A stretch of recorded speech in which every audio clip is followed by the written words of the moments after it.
안녕하세요. 마침내 법과 사랑에 빠지다 마법사 김상윤 변호사입니다. 최근에 전세 사기, 코인 사기 이런 다양한 사기 사건들이 발생하고 있죠. 다만 제가 진짜로 몰랐다 혹은 억울하게 연루가 됐다 이런 경우에는 내가 처벌받는 것이 부당하다는 생각이 들 수밖에 없겠죠. 그렇기 때문에 오늘은 사기에 억울하게 연루가 되었지만 저의 도움으로 무혐의를 받아낸 사례 오늘 한번 말씀드려 볼 테니까는 조력이 필요할 거면 끝까지 시청을 부탁드립니다.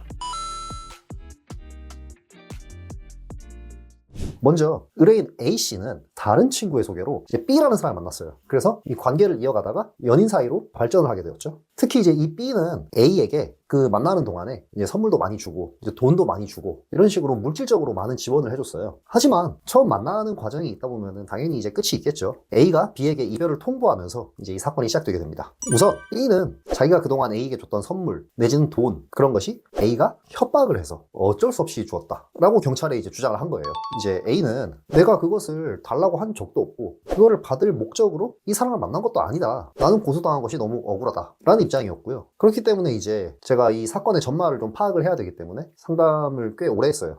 우선 이 A씨가 교제 중에 돈이 없는 것처럼 거짓말을 해서 돈을 받아갔다. 이것이 거짓된 주장이다. 라는 점을 소명하기 위해서 이제 증거 자료를 정리를 하고 변호인 의견서를 제출을 했죠. 이 증거 자료라는 것은 먼저 주변인의 진술서들이 있었어요. 그리고 A와 B가 만나는 동안에 이제 카카오톡을 서로 주고받았을 거 아니에요. 그 카톡 내용을 이제 정리를 해서 객관적인 자료로 제출을 하는 거죠. 그리고 의뢰인의 통장 내역을 복사를 합니다. 그래서 이 상황에 이런 대화를 했는데 내가 그 당시에 금전적인 여력이 어땠다. 이렇다면은 아무래도 사기가 인정될 가능성이 낮아지겠죠. 특히 이제 사기와 함께 협박으로도 같이 고소가 이루어졌다고 말씀드렸잖아요. 협박은 해악의 고지가 있어야 되거든요. 그런데 해악의 고지가 없었다. 이 부분도 좀 소명을 했습니다.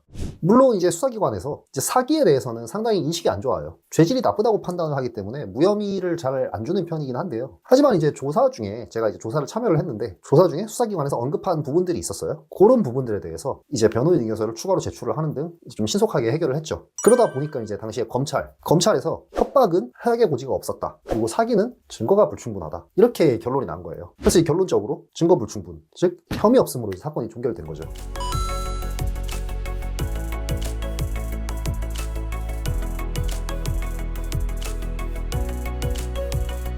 수사기관은 나의 억울함을 밝혀주는 곳이 아니라 나의 혐의를 찾고 이것을 입증하는 곳입니다. 따라서 혼자서 대응하시기보다는 이제 변호인을 선임해서 대응하시는 것이 좀 중요하겠습니다.